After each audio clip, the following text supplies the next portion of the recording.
I've always been the guy who treats hiking like stand-up comedy. Not the inspirational conquer the mountain type, more like the idiot wheezing on a switchback, narrating his suffering so my friends laugh. That was me in March 2023, when 3 of us decided to do a cheap weekend in Sedona. We crammed into Trevor's borrowed Subaru with enough gear to look outdoorsy. 2 day packs, a trash bag of hoodies, a cooler full of deli meat, and a Bluetooth speaker none of us admitted we wanted. We weren't trying to do much, just hike a little, grill some food, play cards, sleep late. That was it. The Airbnb cabin looked like a movie set for rustic retreat. Pine paneling, faint lemon cleaner smell, a porch with a picnic table, and a handwritten note from the host. Let the hot water run, the tank's stubborn. We tossed our bags down, argued about who got which room, and decided on a short hike before sundown. At the trailhead, we noticed him. Older guy, maybe late 50s, shaved head, faded windbreaker, no backpack, no water bottle. He wasn't looking at the trail map. He was looking at people. Not glaring, not smiling, just watching. His eyes lingered long enough to register, then slid past like he had a checklist. We clocked him all at once. That little group moment where everyone notices something but pretends not to. I joked, trail boss taking attendance, because that's my role. Diffuse with humor. Lila smirked, Trevor shrugged it off. Maya said, locals people watch. It's a thing. We moved on. The hike itself was everything Instagram promises if you crop the parking lot out. Red rock glowing like fire at sunset, air dry enough to scratch your throat, other groups taking the same photos we were. By the time we got back down, my legs were jelly and my jokes were wheezes. And there he was, still at the lot. Same stance, same watchfulness. It could have stopped there. Turns out it was just the beginning. Back at the cabin, the vibe was perfect. Chicken and peppers on the grill, cards at the picnic table, porch light buzzing against the dark. We were tired in a good way, laughing about dumb things. Then around 10 p.m., the rhythm broke. Branches snapped in the tree line. Not fast little animal sounds, but heavy and spaced out like steps. We all went silent at once. Maya said, probably javelina. They sound worse than they are. She's from Arizona, so we wanted to believe her. But then Lila leaned in, whispering, don't freak out, but I think I just saw someone. Same guy. Trailhead guy. My neck prickled. I looked out past the glow of the porch light, and there he was, standing dead still between 2 junipers. Not moving, not waving, not explaining himself. Just there. His shoulders squared, face blurred by shadow, like he'd been waiting for us to notice. None of us spoke. None of us moved. We just sat, pretending stillness meant safety. Finally, Maya said low and firm, back inside. We gathered the cards like that mattered, walked slow to the door, and locked it. Curtains pulled shut. My chest felt tight. We decided to call the non-emergency number instead of 911. The dispatcher was calm, asked if the man had threatened us. No, I said, he's just standing there, watching. She promised to send a patrol to swing by. 15 minutes felt like an hour. Every house noise, the fridge cycling, the wood popping, sounded like footsteps. I couldn't help myself. I peeked through the curtain. He had moved. Closer now, near the porch rail. The light hit his cheekbone, the shine of his scalp. He wasn't hiding. He wanted us to see him. My mouth went dry. He's closer, I whispered. Everyone crowded behind me to see. We killed the inside lights, the way you do when you realize you're on display. Darkness pressed against the windows. He didn't move, didn't fidget. He just stood there, patient. And then headlights. A patrol car eased up the dirt road, No siren, just quiet authority. The man stepped back, but he didn't run, didn't scramble, just folded into the shadows, one step at a time, until he was gone. The officer walked the porch, flashlight low. He found footprints in the dirt, deep where someone had stood still for a long time. He followed them until the ground turned to rock. Then nothing. He told us to stay locked in, to call if it happened again, and, if we were too shaken, to leave early. His voice was neutral, but his eyes said he believed us. We barely slept. Took turns keeping watch, though none of us admitted it. We were so on edge, even a creak made us sit up like something was coming. At one point, a coyote yipped in the distance, and the sound ripped across the silence like a knife.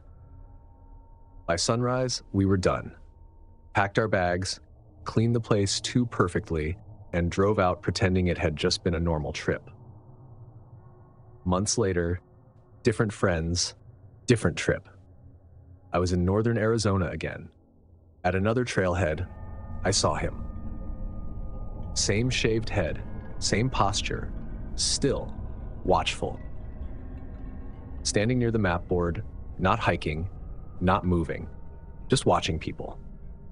I didn't point him out, didn't say a word, just saw him, got in the car, and checked my mirrors more times than I needed. I haven't stopped hiking.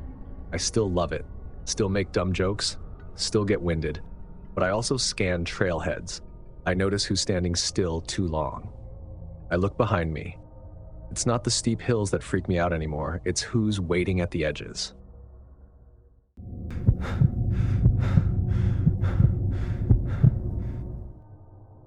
I work as a real estate agent, and I've stood in more lonely driveways than I can count.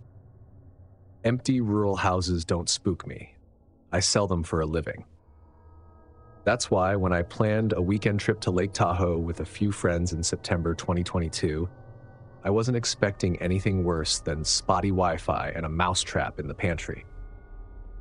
There were 4 of us: me, Dana, Miguel, and Priya.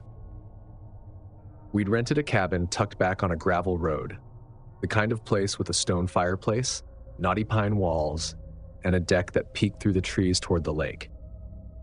It was meant to be low-key: wine, board games, long talks, and early fall air that smelled like sap. The first night started perfectly. Miguel got a fire going in the pit out back. Priya told school day stories that made us laugh too hard. Dana lined up bottles of red like she was hosting a tasting. I kept thinking, this is exactly what a weekend away is supposed to feel like. Then he showed up. I noticed him first, at the far end of the gravel driveway where it met the road. A man, maybe mid-40s, wearing a dark jacket, zipped to his chin. There was no car, no flashlight, no dog. Just him standing there, his body framed by the pines. "Do you know him?" Dana asked when she caught me staring. I didn't. He wasn't holding anything, not a phone or a package. He didn't wave, didn't step forward, just stood there looking toward the cabin. I tried the friendly route. I walked halfway down the drive and called, "Hey, can I help you?" Nothing, not even a nod. His eyes tracked me once, then went back to the house. "You looking for someone?" I asked. Still nothing. His silence felt less like confusion and more like a choice. I backed away, not wanting to turn my back completely. "Okay then," I said, forcing a casual tone. "Have a good night." He didn't move. We tried to shrug it off, went back to the deck, poured more wine, carried on, but he stayed. When I peeked through the curtain 20 minutes later, he was still there. Same stance, same distance. By the time the sun dropped and the pines melted into dark, he hadn't budged. Miguel muttered, "Nobody stands that still unless they're waiting for something." Priya quietly slid the patio door shut and thumbed the lock. We gave him another half hour. Then I called the non-emergency line, explained as plainly as I could, "There's a man in our driveway who won't leave. He isn't speaking, he isn't approaching, but he's been standing there for over an hour." The dispatcher asked if he was threatening us. I said no. She promised to send a patrol car when one was free. Waiting for that felt like years. At one point, I looked again. He was still there, just barely caught in the glow from the porch light. He wanted us to know he hadn't gone anywhere. Finally, headlights swept the trees. A cruiser pulled into the driveway. That was the first time the man moved. He stepped back into the woods and disappeared. The officer walked the perimeter with his flashlight. He showed us the prints. They didn't just mark the driveway. They looped around the side of the cabin, circled by the bear box, paused by the kitchen window. He walked the whole property, the officer said. He didn't sound surprised, just resigned. He advised us to keep the doors locked, curtains drawn, lights on. File a report if it happened again. Then he left. None of us slept. We camped in the living room, half playing cards, half listening to every sound. I stayed on the couch with my shoes on and my phone charging in reach. Morning didn't make it better. With daylight, we could see the evidence clearly. Footprints circling the cabin, some stopping right at the bedroom windows. At one, the gravel was scuffed like someone had leaned forward, stretching for a better look inside. We didn't need to vote. We packed, and by noon we were on the road. We didn't talk much on the drive back. At one point, miles from the cabin, we passed a man walking along the road. Dark jacket, head down, hands by his sides. None of us said out loud that it might have been him, but the silence said it anyway. I've shown plenty of houses since then. Driveways are part of my job. But now I treat them differently. When I pull up to a rural property, I check twice. Once for the listing, once for the edges. And I always look past the porch to the tree line. The man never shouted, never knocked, never tried the handle. But that's what unsettles me most. Threats you can answer, demands you can refuse.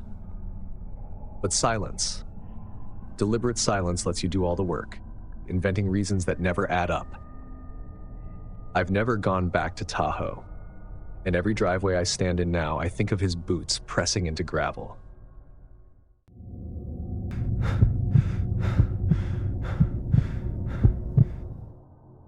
The whole point of a girls' trip is to have fun. Cookies, wine, late-night card games. Not the kind of night that sticks with you for the wrong reasons. Back in October 2022, 3 friends and I rented a cabin in the Pocono Mountains for the weekend.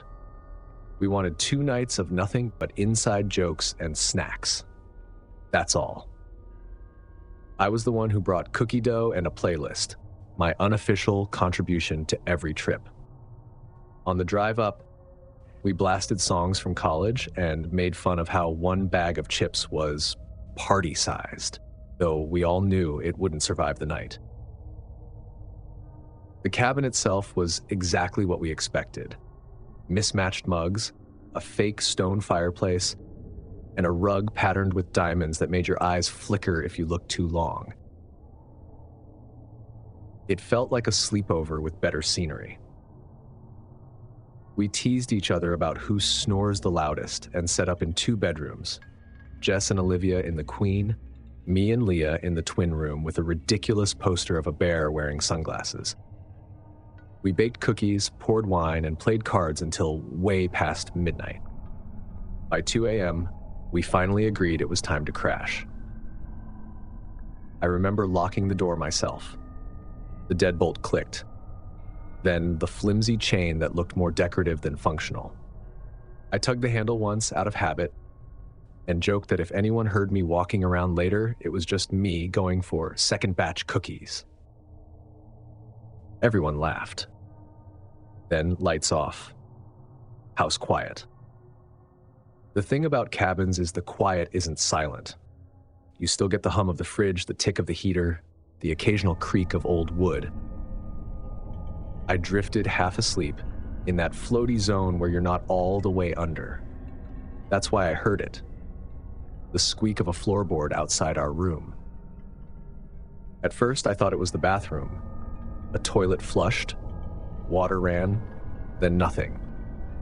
I was already sliding back into sleep when Leah's voice cut through. Guys?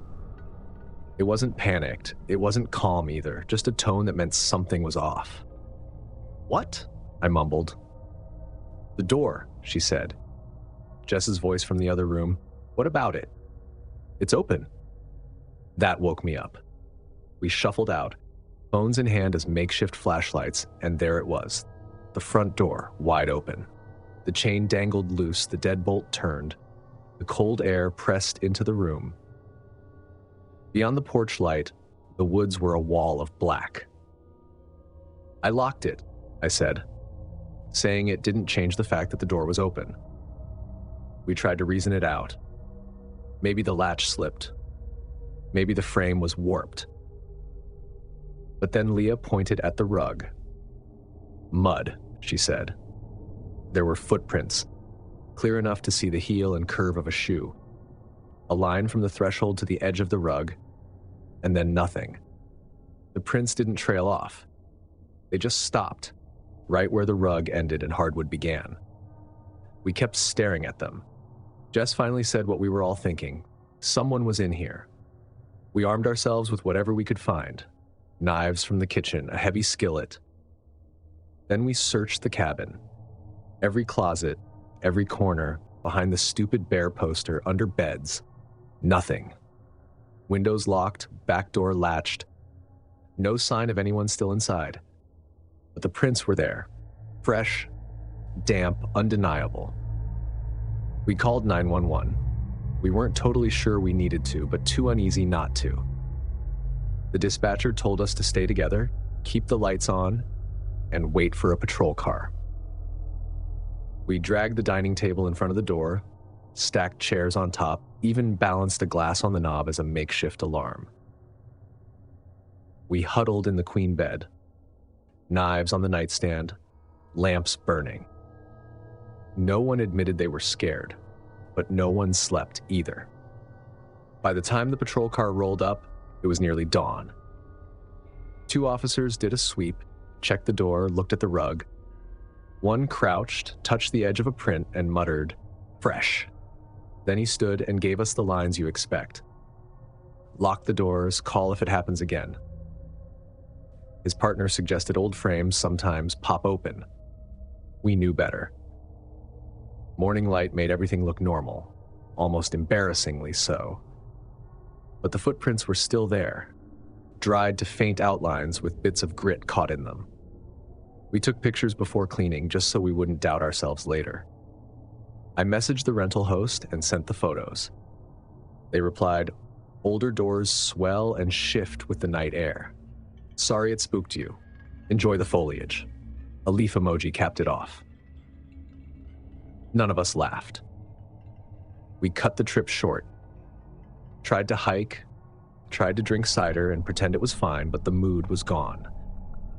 That night, we locked the door in silence and wedged a chair underneath again. Nothing happened, but that didn't erase the night before. Here's the part that still eats at me. The prints ended at the rug. No marks going further in, no smears turning back out. Just stopped, like someone stepped inside and then wasn't there anymore. I've stayed in hotels and rentals since, but I wedge a chair under the handle every single time.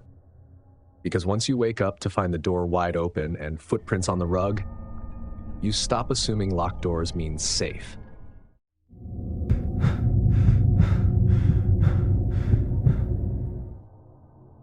I'm the kind of person who signs up for a lake weekend and then immediately worries about Wi-Fi. My friends like to tease me about it. So when we rented a cabin on Flathead Lake in July of 2023, I was the one double-checking the directions, making sure the cooler didn't leak, and rolling my eyes at how prepared we thought we were. There were 5 of us. Me, my roommate Tessa, her boyfriend Drew, his cousin Maddie, and Felix, the guy you invite because he'll either keep everyone laughing or ruin the grill and somehow do both at once. The cabin was an Airbnb with all the cliches: pine walls, plaid blanket on the couch, a grill on the porch, and a laminated list of rules taped to the fridge. But the porch faced the lake, and when the sun hit the water, it felt like the world stopped just for us. We settled into vacation mode quickly.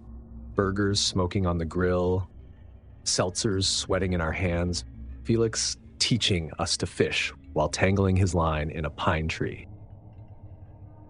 We teased each other about being city kids roughing it while never actually roughing anything. And for once I thought, okay, maybe I can enjoy this. As the lights started to turn syrupy and gold, Maddie said, "Group picture." She balanced her phone on a planter, set the timer, and we all scrambled into place. 10 seconds later, click. We took a couple more to be safe, laughing at Drew's lizard blink and Felix's dramatic pointing pose. Then we went back to eating, drinking, and pretending we'd do this every year. It wasn't until later when we scrolled through the photos that things shifted. On the second picture, the good one, you could see us lined up, the lake glowing behind. But in the corner, half hidden by the porch post, was a man. Just a fraction of his face. An eye, part of a cheek, hair cropped short. He wasn't smiling. He wasn't looking at us. He was looking at the camera. We all crowded the screen. Tessa said, "No, no way." Drew kept saying, "Nope," like the word might undo it. Maddie flipped to the first photo. Empty post, no man. Third photo, blur of what could have been his shoulder. We ran through the obvious theories. A neighbor? A prank? Felix messing with us? Tessa slid the glass door open before anyone could argue. I followed, even though my sarcastic side wanted to stay inside. The porch was empty. Just chairs, citronella smoke, and the lake going dark. The spot where the man had stood was bare wood. We told ourselves it was a trick of light and went back inside. But it was harder to laugh now. Half an hour later, while we were playing cards, Tessa froze. Her eyes went to the slider. I turned and saw him. A man stood in the corner of the porch. The same spot, same size. This time, no camera blur. He didn't move when Felix shouted, "Hey!" through the glass. He didn't step forward or back. He just stood there, inside the rail, watching us. Tessa locked the door even though it already was. We pulled the curtain closed and huddled in the kitchen, whispering like kids. Someone said, "Call." I dialed 911 with a steadiness that surprised me. "There's a man on our porch," I told the dispatcher. "He was in one of our photos earlier. Now he's back." The dispatcher told us to stay inside, keep the doors locked, and wait for a deputy. 15 minutes felt like forever. Felix gripped a kitchen knife he clearly regretted picking up. Maddie texted her sister our location. Drew checked the back door 3 times. Finally, we saw the red and blue lights across the porch. But the man was gone. The deputy searched with a flashlight but found nothing solid, just impressions in the dirt near the rosemary bush, like boots had pressed down and then walked away. He took our statements, told us to keep the lights on, and promised they'd patrol the road. "Sometimes people get curious about rentals," he said. It didn't make us feel better. That night, we stayed in the living room with every lamp on, pretending Uno could distract us. Every sound made us look at the curtain. Morning turned the lake blue again, but it didn't feel the same. Later, when I went back through the photos, I zoomed in on his face. He wasn't looking at us. He was looking straight at the lens, like he knew exactly what he was doing. We left early the next day. I don't know who he was or what he wanted. Maybe just to scare us. Maybe something worse. But I learned a new habit. Before I take any photo, I scan the background. I don't trust corners anymore.